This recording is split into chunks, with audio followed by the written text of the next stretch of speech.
Hey guys, welcome back to the channel. Sorry for late videos, but today we are back with another banger, so enjoy Minecraft gameplay while I read Reddit's story in background. I still remember the exact way the sunlight hit the kitchen table that morning, making the steam from my coffee look like dancing ghosts, while I sat there thinking I was the best father in the world for what I was about to do. They tell you that a parent's instinct is a compass that always points towards safety, but looking back at the wreckage of my life, I realized my compass was spinning wildly the entire time. I thought I was shielding my daughter, Qley, from a monster, but the truth is much harder to swallow because I was the one who handed her over to the dark, convinced I was leading her toward the light. If I had just listened to her for 5 minutes instead of playing the stoic protector, maybe she'd still be in the other room laughing at some mindless video on her phone, instead of being a memory that haunts every silence in this empty house. It started about 6 months ago when Qley turned 17, a transition that seemed to transform her overnight from a bubbly girl who loved soccer into a guarded, shadowed version of herself. We live in a quiet suburb of Columbus, Ohio, the kind of place where people leave their porch lights on and know their neighbors' lawn mowing schedules. So when Qley started coming home late with red-rimmed eyes, my internal alarms didn't just beep, they screamed. I'm a high school history teacher, so I've seen every iteration of teenage rebellion and heartbreak, but this felt different, more subterranean. She wasn't just acting out, she was vibrating with a type of fear that she tried to mask with irritability, and as a single father who had raised her alone since she was 8, I felt every shift in her tectonic plates. I noticed the bruises first, small yellowing marks on her upper arms that she tried to hide with oversized hoodies even though it was 80 degrees outside. When I asked her about them, she gave me a practiced, hollow laugh and blamed it on a collision during varsity practice. But I saw the way her eyes darted to the window, like she was checking for a shadow that shouldn't be there. Then came the phone calls, muffled whispers behind her bedroom door that would abruptly stop the moment I walked down the hallway, leaving a heavy, pressurized silence in their wake. I did what any desperate father would do, which is to say I did the exact wrong thing, and I started checking her phone when she was in the shower.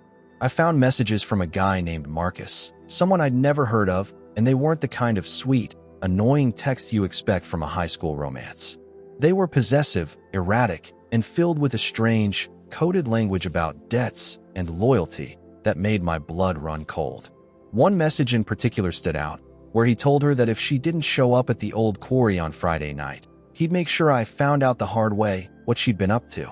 My mind immediately went to the worst possible places, thinking my daughter was wrapped up with a local dealer or some runaway psycho, and I felt this primal, overbearing need to extract her from the situation before it swallowed her whole. I didn't confront her directly because I was afraid she'd run, so instead, I reached out to my old college friend, David, who had spent 20 years in private security and had a reputation for handling difficult family situations. We met at a dimly lit diner on the edge of town, and as I showed him the screenshots, I told him I needed Qley away from this Marcus guy, somewhere he couldn't find her, at least until I could sort out what kind of trouble she was in. David looked at the messages with a grimace, nodding slowly as he told me about a safe house program he ran for at-risk youth. A secluded property up near the Michigan border where kids could decompress and get away from bad influences. He called it a digital detox and a security retreat, promising me that she'd be under 24-hour supervision by trained professionals who knew how to handle aggressive boyfriends. It sounded like a godsend, a way to hit the reset button on her life without involving the police and potentially ruining her future with a public scandal or a permanent record. I went home that night and told Qley we were going on a surprise trip, just the two of us, to clear our heads before her senior year started. She looked at me with such a profound sense of relief that I actually felt guilty for the lie, as if she was just waiting for me to pull her out of the deep end of the pool. She packed her bags in record time, and for a few hours, we were the old version of ourselves again, joking about my terrible playlist and stopping for greasy burgers at a roadside stand. The drive north was long, the landscape shifting from the familiar suburban sprawl into dense, rolling forest that seemed to close in on the highway as the sun began to set. Qley fell asleep against the window, looking so much like the little girl I used to tuck in that I had to blink back tears, convinced that I was doing the hardest, bravest thing a father could do. I was saving her, or so I told myself with every mile that passed, ignored the tiny voice in the back of my head that wondered why David hadn't given me a specific address, only a set of GPS coordinates and a promise that he'd meet us there. When we finally pulled off the main road onto a gravel path that seemed to lead into the literal heart of the woods, Qley woke up and looked around with a frown, her hand instinctively reaching for her phone. I told her there was no signal out here, and that was the point, that we were going to spend a week just being family again, away from Marcus and the stress of the city. She froze at the mention of his name, her face turning a ghostly shade of white, and for a second I thought she was going to jump out of the moving car. She started shaking, her breath coming in jagged, panicked hitches as she told me I didn't understand, that Marcus wasn't the one I should be worried about. I tried to calm her down, leaning over to pat her hand, telling her she was safe now and that David was going to help us. But she just kept shaking her head, tears streaming down her face. She whispered that Marcus wasn't her boyfriend. He was the one trying to warn her, the one who had been hiding her from the people she had actually crossed. My heart skipped a beat, a cold realization beginning to dawn on me that I had misread the entire situation. But we were already pulling up to a large, blacked-out gate where David was waiting with two other men I didn't recognize. I stopped the car, my hands gripping the steering wheel so hard my knuckles turned white, as I looked at the high fences and the cameras that were pointed inward, not outward. David walked up to my window with a professional smile that didn't reach his eyes anymore, thanking me for trusting him and telling me they'd take it from here. Qley was hyperventilating now, clutching the door handle, begging me not to let her go, screaming that these weren't the good guys I thought they were. But I was so deep in my own narrative of being the protector, so convinced that her fear was just a symptom of her trauma, that I stepped out of the car and helped David's men lead her toward the house.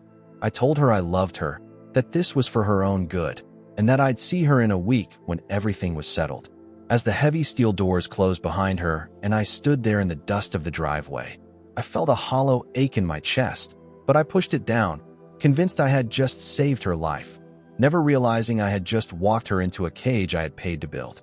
The drive back to Columbus was the quietest 4 hours of my life, but it wasn't a peaceful quiet. It was the kind of silence that feels heavy, like the air right before a massive thunderstorm breaks. I kept looking at the empty passenger seat where Qley had been just hours before, and I tried to convince myself that the look of sheer terror on her face was just a teenage overreaction to having her phone taken away. I told myself that David was a professional, an old friend, and that he knew what he was doing, but the further I got from that secluded gate in the woods, the more the reality of what I'd done began to warp and twist in my mind. I started replaying her last words, the way she screamed that Marcus was trying to protect her, and a cold, oily feeling started to settle in the pit of my stomach. When I finally pulled into my driveway at 3 a.m, I saw a dark sedan parked across the street, its headlights flickering once before it sped away into the night. My heart hammered against my ribs as I fumbled with my house keys, my mind racing through a dozen different scenarios, all of them ending in disaster. I went straight to Qley's room, looking for anything I might have missed, some piece of the puzzle I'd ignored in my rush to be the hero. Under her mattress, hidden in a slit in the fabric, I found a small, cheap burner phone I didn't know she had, and when I turned it on, the screen was flooded with messages that made my world tilt on its axis. The messages weren't from Marcus. They were to Marcus, and they were desperate pleas for him to stay hidden, telling him that the associate had found out they were talking to the police about the warehouse. My hands were shaking so hard, I almost dropped the phone as I realized that my daughter hadn't been a victim of a bad romance. She had been a witness to something much larger and more dangerous. Marcus wasn't a predator. He was a kid from her school who had accidentally seen a high-level handoff at the docks where Qley worked a summer job, and she had been helping him stay underground. The bruises I saw hadn't been from Marcus. They'd been from a struggle with a man she described only as the suit, someone who had cornered her in the school parking lot to send a message. I felt a wave of nausea wash over me as I scrolled further down and saw a photo Marcus had sent her, a surveillance shot of a man standing outside our house 3 days ago. It was David. My old friend David, the private security expert I had just handed my daughter over to, was the one she had been running from. He hadn't been helping me find a safe house. He had been using me to find his missing witness. I sat on the edge of her bed, the silence of the house now feeling like a physical weight, realizing that I had done the work for them. I had bypassed all of her defenses, ignored her warnings, and personally delivered her to a man who likely had orders to make sure she never spoke to the authorities. I didn't waste time calling the local police because if David was as connected as he claimed to be, I didn't know who I could trust, so I grabbed my keys and my old hunting rifle from the basement and headed back out to the car. I drove like a madman, the speedometer hovering near 100 as I tore back up the interstate, my mind a blur of rage and self-loathing. I tried calling David's cell, but it went straight to a disconnected line, confirming my worst fears that the entire security firm was a front for something much darker. Every mile I drove was a penance, a desperate attempt to outrun the consequences of my own arrogance. But the forest seemed even thicker and more unwelcoming than it had the first time. By the time I reached the gravel turnoff, the sun was beginning to peek over the horizon, casting long, jagged shadows across the path. I didn't pull up to the gate this time, instead parking a half-mile away and trekking through the dense underbrush, my breath coming in ragged gasps as I struggled through the thorns and low-hanging branches. I reached the perimeter of the fence and saw that the safe house was actually an old, repurposed lodge surrounded by high-grade security cameras and a couple of guys in tactical gear patrolling the grounds. It didn't look like a retreat, it looked like a black site, a place where people were taken when they needed to disappear without a trace. I circled the perimeter until I found a spot where a fallen tree had damaged a section of the chain-link fence, and I squeezed through, my heart thumping so loudly I was sure the guards could hear it. I moved from shadow to shadow, using the skills I'd learned as a kid hunting in these woods, until I reached the side of the main building. I could hear voices coming from an open window on the second floor. David's calm, clinical tone cut through the air like a knife, and my blood boiled as I heard him talking about cleaning up the mess and finalizing the transfer. I found a service entrance that had been left slightly ajar, probably by a guard who had gone out for a smoke, and I slipped inside, the air smelling of stale cigarettes and floor wax. I moved down the hallway, my rifle held tight against my shoulder, my eyes darting to every closed door, wondering which one held my daughter. I reached the base of the stairs and was about to move up when I heard a muffled scream from the basement, a sound so raw and filled with terror that it bypassed my brain and went straight to my nervous system. I didn't think. I just ran toward the sound, kicking open a heavy wooden door that led down into a concrete-walled cellar that looked like it hadn't been used in decades. There, in the center of the room, tied to a rusted metal chair, was Qley, her face bruised and her eyes wide with a look of betrayal that will stay with me until the day I die. David was standing over her, holding a needle, while two other men stood by the door, looking bored. When they saw me, everything exploded into a blur of motion and noise. I fired a shot into the ceiling to startle them, diving behind a stack of crates as David ducked for cover, shouting orders to his men to take me down. I wasn't a soldier, I was just a history teacher with a rifle and a soul-crushing sense of guilt, but in that moment, I was more dangerous than any professional because I had nothing left to lose. I managed to clip one of the guards in the shoulder, sending him spinning back, and in the confusion, I rushed toward Qley, fumbling with the ropes that bound her wrists. She was sobbing, her voice a broken whisper, asking me why I did it, why I brought her here, and I didn't have an answer that could ever be enough. Just as the last knot gave way, I felt a searing pain in my side as a bullet grazed my ribs, and I collapsed to the floor, pulling Qley down with me. David stepped out from behind a pillar, his face no longer showing the mask of a friend, but the cold, calculating expression of a predator who had finally caught his prey. He leveled his pistol at me, his finger tightening on the trigger, and for a split second, I thought this was the end of our story, a father and daughter dying in a basement because of a man's pride. But then, the heavy steel door at the top of the stairs was blown off its hinges by a flashbang, and the room was suddenly filled with smoke and the thunderous sound of heavy boots. The next few minutes were a chaotic kaleidoscope of shouting, gunfire, and the blinding glare of tactical lights that turned the cellar into a strobe-lit nightmare. I felt Qley's small hands gripping my jacket, her head tucked into my chest as I tried to shield her with my body, praying that whatever force had just broken in was on our side. It turned out that Marcus hadn't just been hiding. He had been working with a small task force from the State Bureau of Investigation, giving them everything he had on David's organization in exchange for protection. They had followed me when I left the house, knowing that I would eventually lead them straight to the heart of the operation, using me as a desperate, unwitting bloodhound. As the smoke cleared, I saw David being slammed against the concrete wall, his face pressed into the dust as he was handcuffed, while the other guards were disarmed and dragged away. A woman in a dark windbreaker with SBI emblazoned on the back knelt down next to us, her voice calm and authoritative as she checked my wound and told Qley she was safe. But safe is a relative term when you've been betrayed by the person you're supposed to trust most in the world, and as they helped us up, Qley wouldn't even look at me. Her silence was louder than the sirens that were now wailing outside, a vast, cold canyon that had opened up between us, and I knew right then that no matter how many people we put in prison, our relationship was a casualty of this war. The weeks that followed were a blur of depositions, hospital visits, and the slow, grinding machinery of the legal system as the full scale of David's operation came to light. He wasn't just a security consultant, he was a high-level fixer for a shipping conglomerate that used human trafficking and drug smuggling to pad their bottom line. Qley had seen a manifest she shouldn't have, and Marcus had been the one to help her understand what she was looking at, both of them caught in a web that spanned several states. The irony was that if I had just gone to the police in the beginning, or even just sat her down and told her I knew she was in trouble without trying to fix it myself, the SBI would have stepped in much sooner.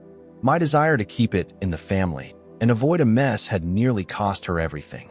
We moved to a different city after the trial, a small town in Oregon where nobody knew our names or the story that had splashed across the Ohio headlines for a month. I got a job at a local library, and Qley finished her senior year at a private school where the teachers were told she was recovering from a family tragedy. We live in a nice house with a view of the mountains, and from the outside, we look like any other father and daughter, but inside these walls, we are ghosts moving through the same space. She talks to me. Of course, she asks what's for dinner and tells me when she'll be home late. But the spark in her eyes, the one that used to light up when she'd tell me about her day, is gone, replaced by a guarded, polite distance. I try to make it up to her in small ways, leaving her favorite snacks on the counter or giving her the space she clearly craves, but I can feel the weight of that basement room every time our eyes meet. She doesn't have the bruises anymore, and Marcus is living under witness protection in another state, but the damage I did isn't the kind that heals with time or medicine. I've realized that the greatest betrayal isn't a lie told by an enemy. It's a truth ignored by someone who loves you. And I ignored every truth she tried to tell me because I was too busy being the hero of my own story. One night, a few months ago, I found her sitting on the back porch, staring out at the dark tree line that reminded me so much of that Michigan forest. I sat down next to her, and for the first time since it happened, I asked her if she could ever forgive me for what I did. She didn't look at me for a long time, the only sound being the wind through the pines and the distant hum of the highway. Finally, she turned and looked me right in the eye, and she said, "I forgive you for being human, Dad, but I don't think I can ever forgive you for not trusting me." That sentence has become the soundtrack to my life, a constant reminder that love without trust is just a form of control, and I had controlled her right into the arms of a monster.